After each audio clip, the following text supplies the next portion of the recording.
Bapa di dalam surga, sungguh hati kami melimpah dengan syukur.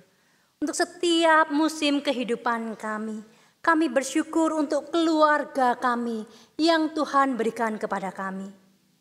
Di dalam perjalanan kehidupan kami, terlebih kami bersyukur Engkau Tuhan selalu menyertai di tengah awan yang gelap maupun di padang yang berseri. Tuhan, terima kasih untuk kasih setiamu. Saat ini kami datang kepadamu Tuhan. Kami duduk di bawah kakimu. Ajar kami untuk memiliki hati seorang murid. Hati yang mau belajar, hati yang mau mendengar. Dan terlebih hati yang mau dikoreksi oleh Tuhan, oleh kebenaran firman-Mu. Bila setiap hati kami terbuka ya Tuhan di hadapan-Mu. Dan kami mau menjadi keluarga-keluarga di mana Tuhan hadir di dalamnya. Bapak, kami juga bersatu hati mendoakan hamba-Mu yang Engkau pakai untuk menyampaikan isi hati-Mu kepada setiap anak-anak-Mu di tempat ini. Berbicaralah melaluinya, kiranya keterbatasan dan kekurangannya tidak menghalangi penyampaian firman Tuhan. Berbicaralah Tuhan kepada setiap kami siap untuk mendengar. Hanya di dalam nama Tuhan Yesus kami berdoa. Amin. Shalom. Sukacita ya Bapak Ibu, hari ini kita bisa beribadah bersama-sama dengan keluarga ya. Hari ini tema kita masih seputar tema-tema keluarga, relasi orang tua dan anak di dalam Tuhan. Mari bersama saya mengajak kita membuka dari Efesus. Efesus pasal yang ke-6, ayat yang ke-1 sampai ayat yang ke-4. Efesus pasal yang ke-6 ayat yang pertama sampai ayat yang ke-4. Saya akan membacakan untuk kita bersama. Demikian firman Tuhan. Hai anak-anak, taatilah orang tuamu di dalam Tuhan. Karena haruslah demikian. Hormatilah ayahmu dan ibumu. Ini adalah suatu perintah yang penting. Seperti yang nyata dari janji ini. Supaya kamu berbahagia dan panjang umurmu di bumi. Dan kamu bapak-bapak, janganlah bangkitkan amarah di dalam hati anak-anakmu, tetapi didiklah mereka di dalam ajaran dan nasihat Tuhan. Demikian firman Tuhan. Bapak Ibu Saudara sekalian, di Jepang ada satu istilah yang menarik dari tradisi kuno, dari praktek kuno yang berdasarkan cerita rakyat. Ini disebut ubaste. Ubaste ini sendiri artinya membuang. Jadi konon kabarnya ada satu praktik kuno di mana pada suatu masa terjadi kekeringan dan kelaparan. Anak-anak lelaki di dalam rumahnya membuang orang tuanya yang sudah lanjut umurnya ke dalam hutan untuk mati di sana, kekurangan makan, hipotermia, ataupun dimakan binatang buas. Jadi ceritanya berdasarkan cerita yang ada. Satu kali seorang pemuda melakukan tradisi ini, menggendong orang tuanya masuk ke dalam hutan untuk meletakkan di sana.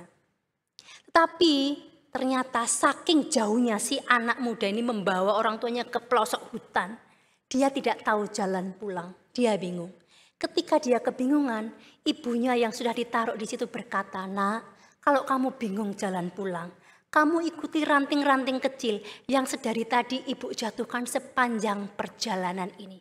Kamu ikuti, kamu pasti sampai di sana, sampai di rumah dengan selamat." Bapak Ibu Saudara sekalian, tampaknya ini cerita yang keji ya. Kita tidak tahu apakah ini benar-benar pernah terjadi di suatu masa dulu di Jepang. Tetapi satu hal yang pasti bahwa cerita ini hendak mengajarkan kepada setiap anak untuk tidak menelantarkan orang tuanya. Untuk tidak berlaku kejam seperti itu. Nah, sebenarnya cerita-cerita rakyat semacam ini bukan hanya di Jepang, tapi di seluruh dunia juga ada cerita semacam ini, termasuk di Indonesia. Kalau Bapak Ibu Saudara ingat ada, tahu ya ini Malin Kundang, tahu ceritanya? Anak-anak sekolah minggu tahu? Ya. Kalau untuk yang belum tahu saya kasih ringkasannya. Intinya ada seorang anak ya, dari keluarga yang miskin hendak merantau ke negeri seberang supaya sukses bisa menopang orang tuanya. Benar, setelah sekian tahun di negeri seberang, dia sukses menikah dengan wanita yang cantik, kaya, dia berhasil. Pulang ke kampung halaman, dia ketemu dengan ibunya yang sudah tua renta. Ternyata dia malu untuk mengakuinya. Karena orang tuanya ini miskin, sudah tua, jelek, sakit-sakitan, dia tidak mau mengakuinya.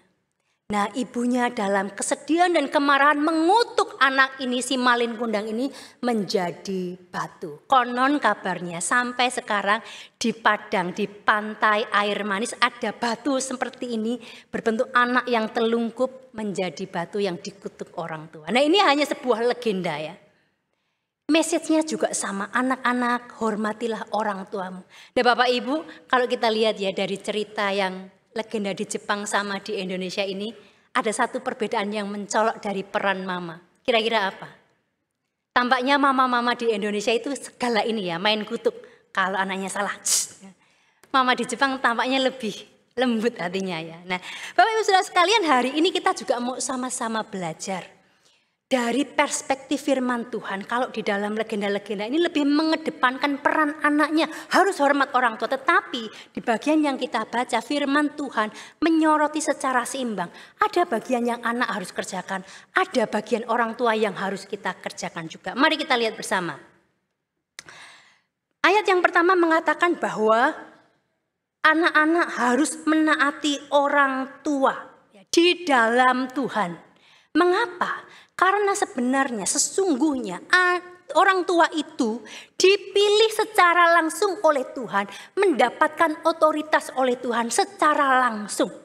Jadi orang tua, ibu dipilih untuk mengandung kita sebagai anak-anak. Kita semua di sini anak ya. Bapak Ibu, ketika saya menyebut anak-anak bukan untuk hanya anak sekolah minggu atau anak remaja. Setiap kita di ruangan ini adalah seorang anak, betul ya. Satu-satunya atau sepasang manusia di dunia ini yang tidak pernah menjadi anak hanyalah, ada yang tahu? Adam dan Hawa ya.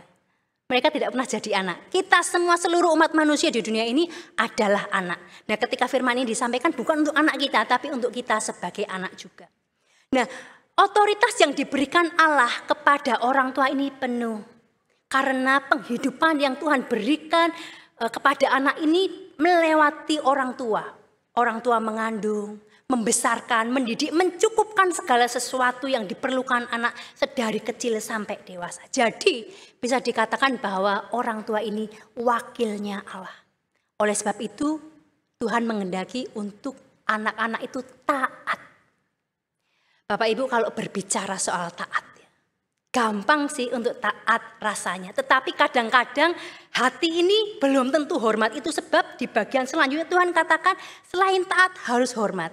Untuk Bapak Ibu ya yang mungkin usianya 40 tahun ke atas, kita dibesarkan dengan ketaatan yang penuh. Ketika papa mama kita bilang lakukan ini, anak-anak zaman dulu nurut aja, nggak ada babi bu, nggak ada. Kenapa ma? Aku nggak mau, nggak ada tawar menawar. Kita nurut saja. Tapi kalau anak zaman sekarang gimana? Kamu lakukan ini, why? Kenapa? Aku nggak mau. Nah kita sendiri sebagai orang tua tidak cukup terampil tampaknya untuk menjelaskan kepada anak. Pokoknya nurut aja, anak nggak mau, nggak. Why? Bapak Ibu jangan pandang negatif dulu kalau anak-anak kita itu bersikap gitu, nggak sopan ini. Bukan, saya merasa bahwa anak-anak ini pengen mengerti kenapa sih aku harus ngelakuin ini. Sementara kita yang dulu nurut 100% pada orang tua juga jangan kepedean sudah bagus. Karena kadang-kadang faktanya meskipun kita nurut di dalam hati ada gerundelnya enggak. Kadang juga kesel banget sama orang tua, tapi mau nggak punya pilihan mesti nurut. Itu sebab bagian ini Tuhan memerintahkan selain taat harus hormat. Kenapa hormat? Karena ini Paulus katakan suatu perintah yang penting.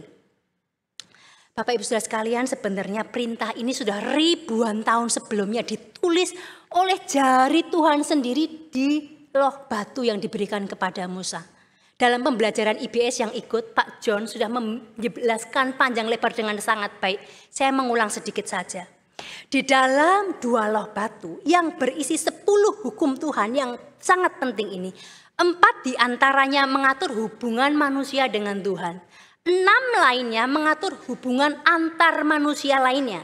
Dan yang paling penting yang disebutkan pertama kali dalam hubungan antar manusia ini adalah relasi orang tua dan anak. Ini artinya ini yang paling penting di antara relasi antar manusia lainnya. Tuhan memerintahkan kita hormati ayahmu dan ibumu. Nah, menariknya juga penyebutan ini bukan dikatakan hormatilah orang tuamu, tapi disebutkan satu persatu, hormati ayahmu, hormati ibumu. Ini artinya apa? Harus dua-duanya dihormati sebagai individu yang berbeda. Jangan ada berat sebelah. Oh, aku lebih mau hormati papa karena papa itu lebih murah hati, mama itu lebih pelit. Jangan begitu ya. Mama dan papa punya keunikan sendiri. Papa mungkin dalam ketegasannya, keadilannya, punya disiplin yang keras, punya kelebihan sendiri. Mama pun juga, mama diciptakan dengan lebih lembut, penuh kasih, mungkin lebih penyabar. Dua-duanya harus dihormati secara setara. Dan wujud dari kita menghormati orang tua itu jangan mengabaikan. Nah, sebenarnya Bapak Ibu, konteks originalnya ketika pertama kali firman ini diberikan kepada bangsa Israel itu bukan untuk anak-anak kecil, tapi justru untuk anak-anak yang sudah dewasa. Kenapa? Karena anak-anak yang sudah dewasa ini yang berpotensi untuk mengabaikan orang tua.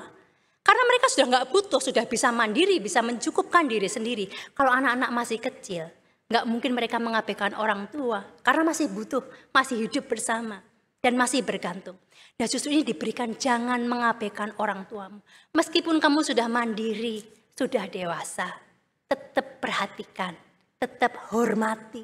Meskipun sudah tidak bergantung lagi. Bapak Ibu Saudara sekalian, kalau berbicara soal penghormatan untuk anak-anak, cara mengajarkan yang paling nyata itu berdasarkan teladan. Teladan yang bisa diberikan oleh orang tua kepada anak untuk menghargai orang tua itu, sebagai orang tua kita juga harus menghormati orang tua kita. Ketika kita menghormati orang tua kita, menghormati kakek nenek dari anak-anak kita melihat, oh papa mama menghormati engkong, menghormati oma. Anak-anak akan dapat dengan mudah mencontoh dan meniru. Sebaliknya, jika orang tua sama papa mamanya aja ngomong gak sopan, ketika oma opa datang sudah langsung gak seneng mukanya, itu anak-anak juga ngelihat, oh mama papa gak hormat sama engkong sama oma. Dan itu gampang dengan mudah dicontoh oleh anak-anak. Nah, sebagai pasangan juga Bapak Ibu, suami dan istri, berikan contoh penghormatan agar anak-anak bisa meniru. Suami bisa memberikan pujian kepada istri di depan anak-anak. Nak, kalian tahu enggak? Papa ini orang yang paling beruntung dapat mama loh. Kenapa? Kamu tahu, mama ini dulu primadona di sekolah. Paling pinter, banyak yang ngejar mama ini. Tapi untung loh, mama mau sama papa. Jadi anak melihat keberhargaan mama. Kalian itu jadi anak-anak mama juga beruntung loh. Pinter masak tiap kalian bangun, melek mata, mama sudah siapin makanan. Kalian beruntung loh. Nah, ketika suami memuji istri di depan anak-anak itu artinya anak-anak membaca, papa sayang mama. Papa mau anak-anak hormat ke mama. Apa yang sudah dilakukan mama? Mama, jangan mau kalah. Kasih pujian juga ke papanya. Nah, kalian tahu, papamu ini pejuang tulen. Ya, meskipun papa ini dari keluarga sederhana ya, tapi dia itu kalau usaha mati-matian belajar luar biasa. Nggak pernah menyerah. Usaha papa pernah gagal, tapi nggak pernah menyerah. Tekun berdoa loh, nak pada Tuhan. Demi kita, papa itu sayang sama kita. Oh Bapak Ibu, betapa indahnya jika suami dan istri saling memuji di depan anak-anak dapat dengan mudah menghargai orang tua. Bisa dilakukan para suami dan istri? Kok senyum-senyum nih tampaknya? Bisa ya? Bapak Ibu Saudara sekalian, itu bagian anak-anak tentang menghormati dan taat kepada orang tua. Sekarang bagian kedua, bagiannya para orang tua. Untuk anak-anak remaja maupun anak-anak sekolah minggu, meskipun kalian belum jadi orang tua, Lause berharap pastinya ya, harapannya nanti kalian juga akan jadi orang tua. Kalau Tuhan mengaruniakan anak kelak ya, jangan cepet-cepet kelak. Ini pun penting. Nah, di bagian ini Tuhan memerintahkan, dan kamu bapak-bapak, janganlah bangkitkan amarah dalam hati anak-anakmu. Menarik ya, kenapa di sini kok yang disebut cuma bapak-bapak? Ada yang tahu? Kok cuman bapak? Jangan-jangan bapak-bapak ini yang suka membangkitkan amarah di dalam diri anak-anak. Ada yang mau ngaku bapak-bapak? Mungkin mamanya, ya tuh Pak, tuh kamu suka membangkitkan amarah di dalam diri anak-anakmu. Saudara, bukan itu maksudnya. Mungkin papa juga akan membela diri. Ndak, yang paling cerewet di rumah itu mama. Mama itu sehari 40.000 kata selalu keluar. Mama aja juga pusing dengernya. Apakah seperti itu? Nah, apa maksudnya kenapa ditekankan bapak-bapak di sini? Bapak Ibu Saudara sekalian, sesungguhnya Paulus mau mengatakan bahwa ketika Paulus mengatakan, dan kamu bapak-bapak janganlah bangkitkan amarah dalam hati anak-anakmu, tetapi didiklah mereka di dalam ajaran dan nasihat Tuhan. Disebutkan bapak-bapak di sini karena tanggung jawab pembinaan spiritualitas anak-anak terletak utamanya kepada bapak-bapak. Saya ulangi ya. Tanggung jawab pembinaan spiritualitas anak-anak terletak pada siapa? Halo? Bapak-bapak. Wah, ini istri-istri. Saya bukannya ngepro istri ya. Istri langsung yes. Tuh Pak, dengerin. Ibu-ibu, meskipun ini dituliskan untuk bapak-bapak, bukan berarti ibu-ibu lepas tangan. Ingat khotbah minggu kemarin. Istri itu penolong bagi suami. Suami kita punya tugas ini. Kita bantu. Kita support, kita ingatkan. Tugas bersama sebagai orang tua untuk membina kerohanian anak. Jangan menyerahkan, oh ini tugasnya gereja, tugasnya hamba Tuhan, tugasnya pengurus. No, utamanya ini tugasnya Bapak Ibu sebagai orang tua. Nah, gereja tugasnya apa? Gereja tugasnya membekali para orang tua dalam ibadah seperti ini. Dalam komisi, nah beberapa waktu kalau saya boleh sharing sedikit, Komisi Pasutri atau yang Couple Fellowship mengadakan satu program yang sangat bagus. GKGW, Growing Kids God's Way. Jadi mereka membuat satu program 1 tahun penuh untuk orang tua ini dibekali bisa mendidik anak-anaknya di dalam Tuhan. Saya sendiri Bapak Ibu sangat senang, saya ikut program ini. Saya sangat terberkati, kenapa?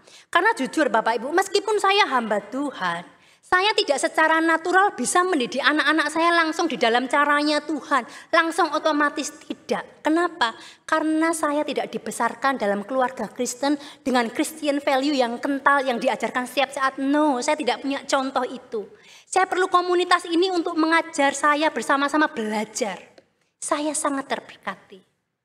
Juga selain YCF, ada komisi sekolah minggu yang pada bulan ini ya, berbarengan dengan bulan keluarga gereja, mengadakan SIL sekolah Injil liburan.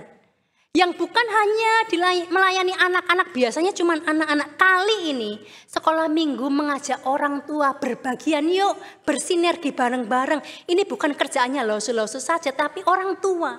Maka disediakan satu acara juga untuk para orang tua. Losu-losu sekolah minggu itu bukan kengangguran ya losu-losu. Jemaat sekalian, sudah nyiapin acara untuk kelas kecil, kelas besar masih ditambah untuk para orang tua.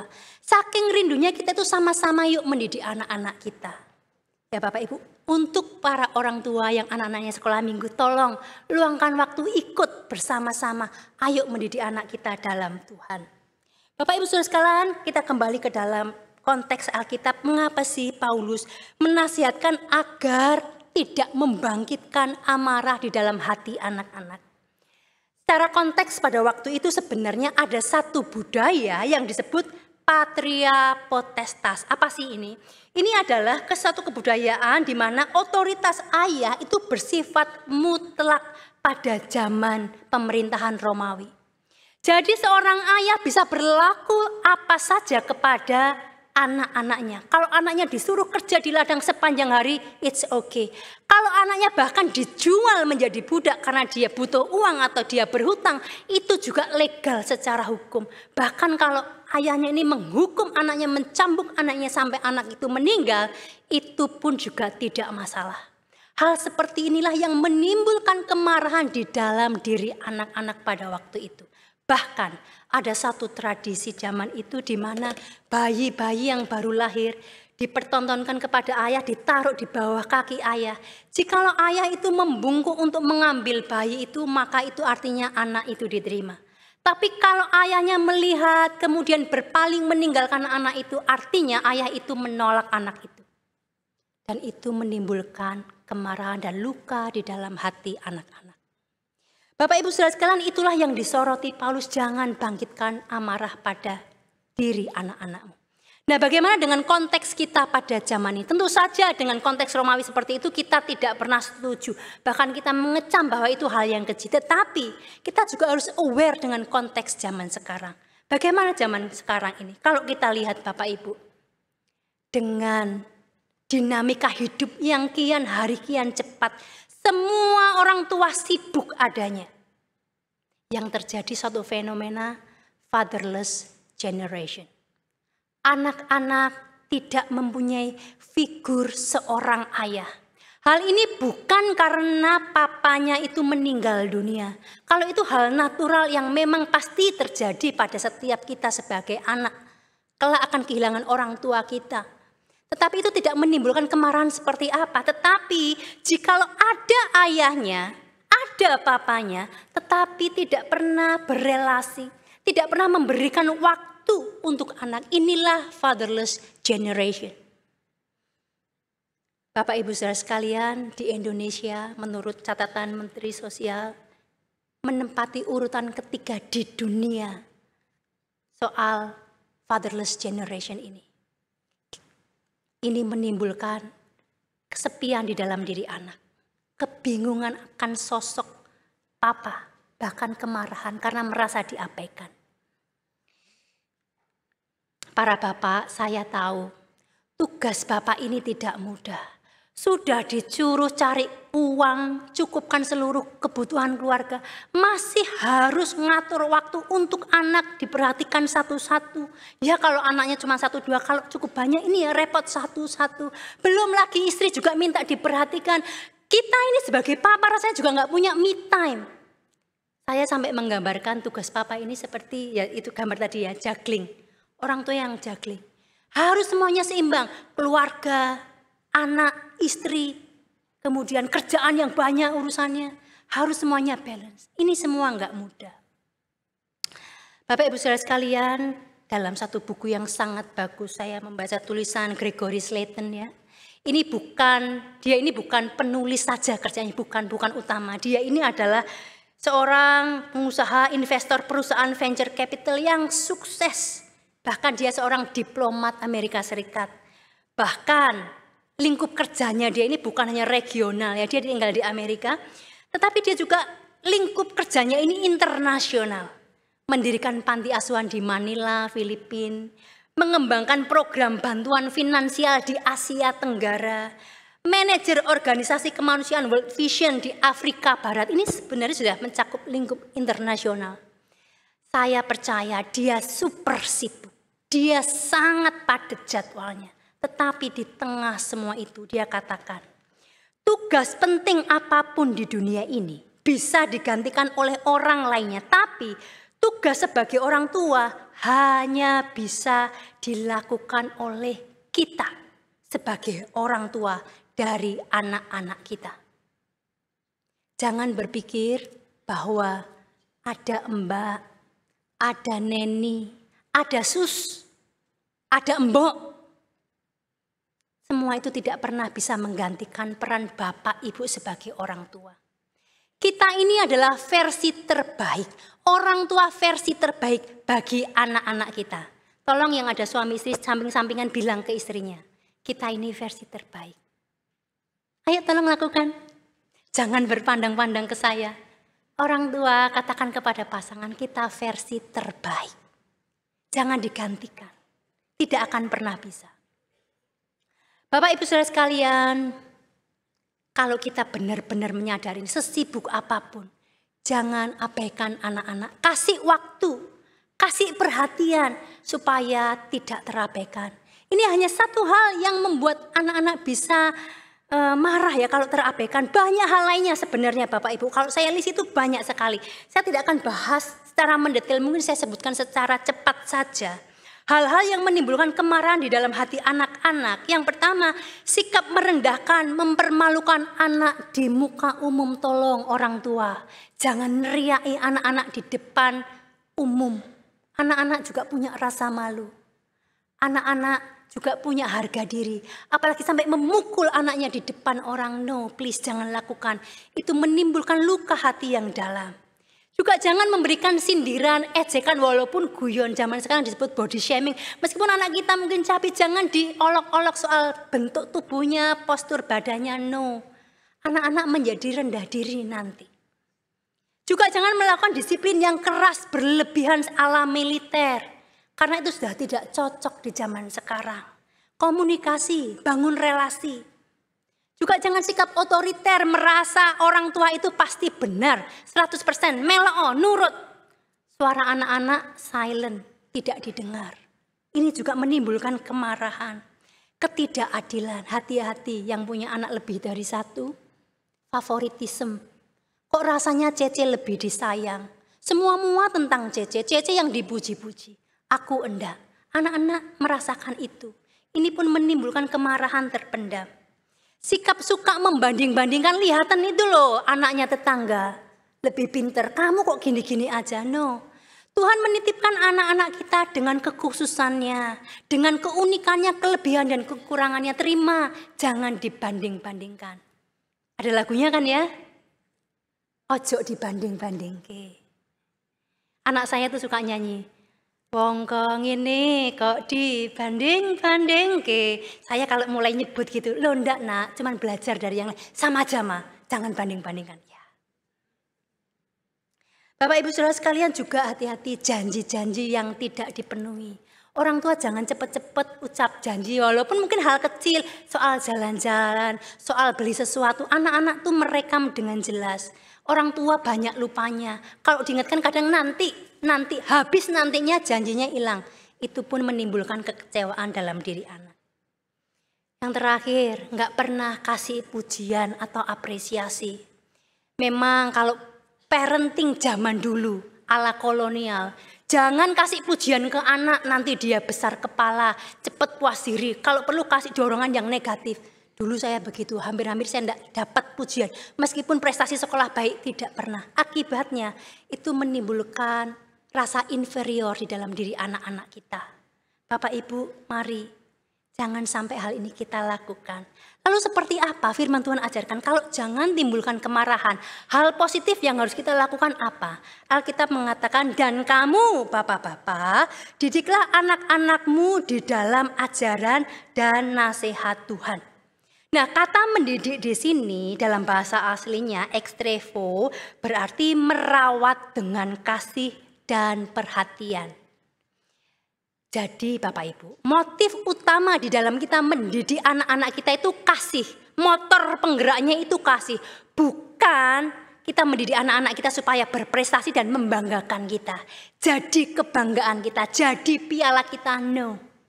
Juga bukan rasa malu, culture kita, budaya kita di timur itu shame based culture. Di mana jangan sampai anak-anak ini menimbulkan rasa malu bagi orang tua. Malu nak kamu gitu malu-maluin mama loh. Mama ini hamba Tuhan loh nak, jangan berlaku gitu. No, motifnya adalah kasih. Kita mendidik anak dalam kasih Tuhan. Kita pengen anak-anak tuh tahu mereka itu dikasihi di dalam kasih Tuhan yang orang tua juga sudah terima. Itu utamanya. Dan kita mendidik mereka ini juga di dalam ajaran. Paideia artinya ini dikaitkan dengan kedisiplinan. Nah, walaupun kita mengajar dalam bentuk kasih, bukan berarti tidak ada disiplin. Bukan berarti tidak ada hukuman. Oh, berarti kalau kasih itu dimanja-manja saja. Yang penting anak senang, kita ikuti aja maunya. Tidak. Alkitab mengajarkan ya kita juga melakukan disiplin.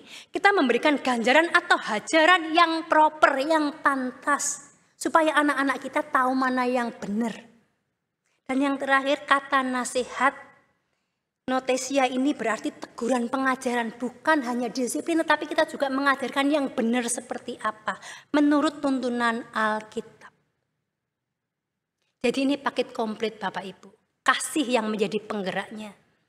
Ajarkan, beri disiplin yang tepat. Bapak Ibu Saudara sekalian, saya beberapa waktu lalu ketika menyiapkan bagian ini membaca satu buku yang sangat bagus, The Father Connection, ditulis oleh Josh McDowell. Di dalam buku ini dia menceritakan satu pengalamannya yang sangat menarik. Dia ceritakan gini, jadi dia punya anak laki-laki namanya Sean, usianya kira-kira SD gitu ya. Nah, sudah menjadi peraturan dan kesepakatan bersama bahwa Sean ini di rumah tugasnya membuang sampah setiap pagi sebelum berangkat ke sekolah. Membuang sampah di dapur ke depan sebelum dia berangkat ke sekolah. Sudah disepakati, Sean sudah tahu. Nah, berjalan dengan baik, tapi satu pagi si papa ini mendapati loh sampah di dapur kok belum dibuang. Si papa ini tanya sama mamanya, "Ma, Sean di mana? Kok sampahnya belum dibuang?" "Oh, Sean sudah berangkat ke sekolah tadi bersepeda ke sana." "Loh, tapi dia kan harus buang itu." "Ya sudah, aku susul saja ke sekolah untuk panggil dia buang sampahnya." Si mama bilang, "Loh, Pak, jangan. Jamnya sudah mepet, sebentar lagi bel sekolah. Kalau kamu panggil dia bakal terlambat dan bakal dihukum." Saya berhenti baca sampai di situ. Saya agak ngomel. Ya apa sih ini Papa? Cek keterlaluan nih. Urusan buang sampah aja sampai anaknya disusul ke sekolah. Balik lagi suruh buang, aduh. Ini kayaknya dia terlalu keras lah. Saya bilang gitu dalam hati. Nah ternyata si papa ini beneran nyusul anaknya ke sekolah pakai mobil, datang ke sekolah. Dan di sekolah dia lihat Sean sedang main dengan temannya di lapangan bola. Dia panggil, "Sean, kesini." "Iya Pak, Sean, kamu belum membuang sampah pagi ini." "Oh ya, Pak, boleh enggak? Kalau aku buangnya nanti pulang sekolah saja." "Loh Sean, peraturannya sudah jelas. Sebelum kamu berangkat ke sekolah, buang itu sampahnya." "Pak, kali ini aja Pak. Boleh enggak Papa yang lakukan buat aku? Please satu kali ini saja." Sudah mulai ngeblis ini ya. "Sean, itu tanggung jawabmu. Kamu harus buang." Sean pergi mengambil sepedanya, pulang ke rumah, dia buang sampahnya, balik lagi ke sekolah. Alhasil, Sean ini terlambat 30 menit. Bapak Ibu Saudara sekalian, saya pikir, wah nih Papa kok keras amat sih. Kayaknya terlalu kaku. Saya mulai ngomel, berhenti baca. Ini kan sekolah lebih penting dong daripada sampah. Masa harus gitu sih? Kok rasanya saya nggak setuju. Bapak Ibu Saudara sekalian, ternyata ketika saya lanjut baca, Josh McDowell ini juga ternyata bergumul di dalam hatinya. Dia ketika pulang dengan mobilnya, dia bergejolak. Kira-kira apa yang aku lakukan sudah benar enggak ya? Di dalam pikirannya, di suaranya ini, di telinga ini muncul. "Hei, kamu ini ya, Papa macam apa kamu ini? Kamu ini kejem. Opo sih?" Ya, bahasa Surabaya ya. "Masalah soal buang sampah kamu loh, buangin sampah untuk anakmu ini loh, enggak apa-apa. Apa ruginya? Buangin sampah lah buat dia." Ketika dia merenung gitu, tiba-tiba telepon rumahnya berdering, diangkat, ternyata dari sekolah. Kepala sekolahnya menelpon. Kemudian kepala sekolahnya memberitahukan kepada si papa ini, "Anakmu tadi terlambat 30 menit. Tapi anakmu menceritakan apa yang terjadi." Kepala sekolah mengatakan, "Saya mengapresiasi apa yang Bapak buat. Bapak menjalankan disiplin dengan konsisten dan mengajarkan arti sebuah tanggung jawab dengan tepat. Terima kasih. Jarang sekali ada papa seperti itu. Kami pihak sekolah merasa terbantu dengan pendidikan yang baik." Bapak Ibu Saudara sekalian, ketika saya baca sampai di situ, saya sekali lagi merenung. Ingatan saya melayang pada satu kisah di dalam Alkitab, di mana Allah juga pernah mendisiplin anak manusia. Adam dan Hawa yang jatuh dalam dosa. Sebenarnya kalau dipikir-pikir, itu kan soal makan saja sih. Soal buah mek satu atau mungkin mek satu gigitan, 2 gigitan. Apa masalahnya? Kalau Tuhan misalnya, ya sudahlah kali ini kamu makan, lain kali enggak boleh makan lagi ya. Tuhan enggak bersikap begitu. Bahkan Tuhan mendisiplin dengan tegas. Ada hukuman yang diberikan di sana. Hukumannya enggak tanggung-tanggung. Setiap perempuan keturunan Hawa akan bersalin dengan kesakitan sepanjang hidupnya. Bahkan para pria juga mendapat hukuman bekerja keras seumur hidup menggali, mengais di tanah yang diusahakan. Ini hukuman yang tampaknya jauh lebih berat dari hanya perilaku melanggar soal makan buah satu. Dan bukan hanya itu, sampai diusir dari Taman Eden. Diusir. Bapak Ibu Saudara sekalian, saya merenung. Apakah Tuhan kejam? Apakah Tuhan di sini jahat? Cek kejeme Tuhan. Soal makan buah aja. No. Bapak Ibu, saya mau katakan ketaatan itu persoalan hati. Jauh lebih kompleks daripada yang bisa kita bayangkan. Bukan soal buahnya, bukan soal sampahnya. Ketaatan itu soal hati. Hati yang hormat kepada pihak otoritas. Hati yang mengasihi, hati yang tahu tujuan kenapa hal ini diperintahkan. Lebih kompleks. Dan Bapak Ibu, jangan pernah memberikan penghakiman, oh Allah kejam, tidak. Kalau kita lihat, kasih Allah jauh lebih besar daripada hukuman yang diberikan kepada anak manusia. Anaknya sendiri diberikan karena kesalahan Adam dan Hawa ini untuk menebus, membereskan segala kekacauan yang terjadi. Ketidaktaatan yang satu ini membawa kepada kehancuran yang berkepanjangan sepanjang sejarah manusia. Jadi jangan anggap enteng. Sampai di situ Bapak Ibu, saya berani mengatakan bahwa orang tua yang memberi koreksi yang tepat, disiplin yang pantas dan didasari kasih, itu mencerminkan sifat dan karakter Allah sendiri. Saya ulangi, orang tua yang memberi koreksi yang tepat, disiplin yang pantas dan didasari kasih, mencerminkan sifat dan karakter Allah sendiri. Amsal 3 ayat 12 mengatakan, karena Tuhan memberi ajaran kepada yang dikasihinya, seperti seorang ayah kepada anak-anak yang disayanginya. Ibrani juga mengatakan bahwa, hai anakku, jangan anggap enteng didikan Tuhan. Janganlah putus asa apabila engkau diperingatkannya, karena Tuhan menghajar orang yang dikasihinya, dan ia menyesah orang yang diakuinya sebagai anak. Jadi pengajaran dari Tuhan ada tujuan yang jelas, ada kasih yang besar di sana. Hal yang terakhir Bapak Ibu, ini hal yang paling penting, hal yang membedakan value penghormatan kepada orang tua di luar sana dengan value kita orang-orang Kristen. Apa itu? Bahwa kita memerlukan anugerah Allah dalam menjalankan peran kita sebagai anak. Coba kita perhatikan di sini. Di sisi anak, kita semua di sini sebagai anak ya.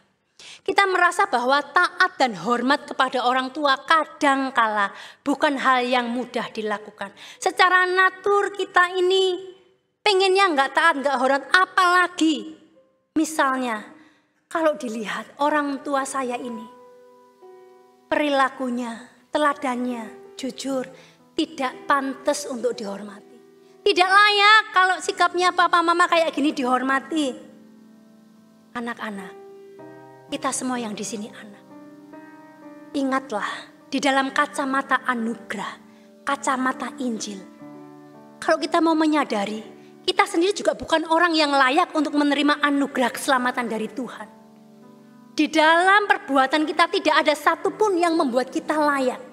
Kalau begitu, siapakah kita ini? Yang gak layak tapi mengatakan orang lain tidak layak. Kita tidak dalam porsinya seperti itu. Di dalam anugerah Allah, keselamatan Injil yang sudah diberikan pada kita. Ketika kita pun bukan berdasarkan perbuatan kita, kita dilayakkan untuk mendapatkan anugerah keselamatan. Kita juga sudah wajib menghormati orang tua walaupun mereka tidak layak. Karena Tuhan memerintahkan demikian. Dari sisi orang tua, panggilan menjadi orang tua itu panggilan yang berat. Ada kalanya kita sebagai orang tua lelah, capek, sudah melakukan yang terbaik, anak masih komplain. Sudah melakukan yang terbaik, anak masih tidak hormat, frustasi kadang. Pengen rasanya menyerah. Bapak Ibu, sekali lagi saya mengajak kita untuk melihat dalam kacamata anugerah Allah. Menjadi orang tua itu adalah panggilan untuk memberi dan berkorban. Memberi kepada anak-anak kita. Berkorban banyak hal untuk anak-anak kita. Berkorban uang, tenaga, perhatian, segala sesuatu. Bukankah Tuhan kita Yesus Kristus sudah memberikan teladan terlebih dahulu? Apa yang tidak diberikan oleh Tuhan? Nyawanya sendiri diberikan untuk kita. Bapak Ibu, biarlah hal yang terpenting ini kita, anak-anak Tuhan sebagai anak dan orang tua, kita hidup di dalam anugerah yang besar. Kita melakukan peran kita dengan segenap hati kita. Saat ini, sebagai tanda simbolik, anak-anak sekolah minggu yang sudah membuat hati kartu boleh bangkit berdiri bersama orang tua yang ada di samping. Saya mengundang para orang tua dari anak-anak sekolah minggu, dan anak-anak sekolah minggu boleh memberikan kartu ucapan terima kasih, rasa syukur untuk keberadaan papa mama.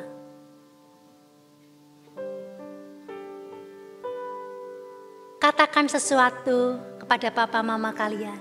Untuk anak-anak remaja, boleh menjabat tangan atau memeluk papa mama. Say thank you, pa, ma. Maafkan kalau selama ini kami tidak nurut.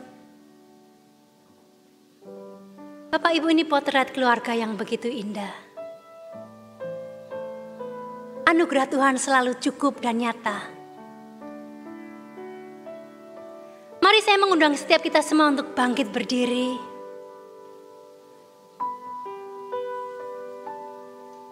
Biarlah hari ini relasi orang tua dan anak sekali lagi boleh dipulihkan, boleh diperbaharui di dalam kasih dan anugerah Tuhan. Mari bersama kita bersatu hati, kita berdoa.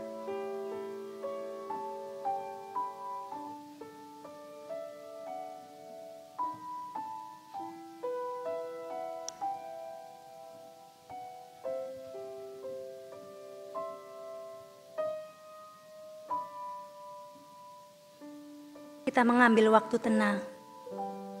Kita berdoa kepada Tuhan.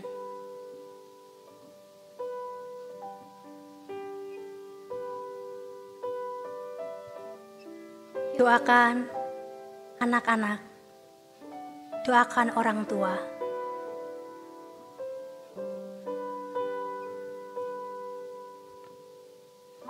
Ya Tuhan, kami berterima kasih untuk Mama dan Papa yang Tuhan sudah berikan untuk kami.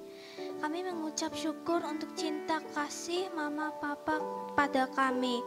Kami mohon Tuhan memberkati Papa Mama, memberikan kesehatan dan panjang umur. Kami mendoakan kiranya Papa Mama diberikan kesabaran dan hikmat di dalam pengasuh kami. Kami juga mohon ampun ya Tuhan, kalau seringkali kami tidak taat dan kurang hormat pada Papa Mama. Terima kasih untuk firman yang mengingatkan kami untuk selalu taat dan hormat pada orang tua kami. Tolonglah kami untuk melakukannya. Tuhan Bapa kami dalam surga, kami sungguh bersyukur kami mempunyai Tuhan yang seperti Engkau. Tuhan yang mengasihi, Tuhan yang memelihara, tapi juga Engkau juga mengajar dan mendisiplinkan kami Tuhan. Kami bersyukur untuk anak-anak yang telah Engkau titipkan kepada kami. Terima kasih untuk segala pelajaran yang Tuhan berikan kepada kami sebagai orang tua. Dan kami juga berdoa Tuhan, supaya Kau ampuni kesalahan kami sebagai orang tua, yang seringkali kami membangkitkan amarah pada anak-anak kami. Kami berdoa kiranya Tuhan terus memimpin kami dalam mengasuh dan membina, membesarkan anak-anak kami. Supaya mereka menjadi anak-anak yang takut akan Tuhan. Anak-anak yang ingin selalu berkenan kepada Tuhan. Anak-anak yang selalu memuliakan Tuhan. Sehingga kami menjadi wakil-wakil Tuhan yang menyatakan cinta kasih dan kemuliaan Tuhan. Kami juga mendoakan anak-anak kami agar mereka terus bertumbuh dalam Tuhan. Sehingga mereka makin menjadi serupa seperti Kristus. Sekali lagi terima kasih Tuhan untuk segala penyertaan-Mu. Kiranya kasih setia-Mu tetap bersama kami sampai selama-lamanya. Engkau dengar doa kami ya Tuhan. Doa setiap anak dan doa setiap orang tua yang sudah dinaikkan. Terima kasih ya Tuhan. Untuk kebenaran Tuhan yang sekali lagi dinyatakan kepada setiap kami. Terima kasih. Hanya di dalam nama Tuhan Yesus kami berdoa. Amin.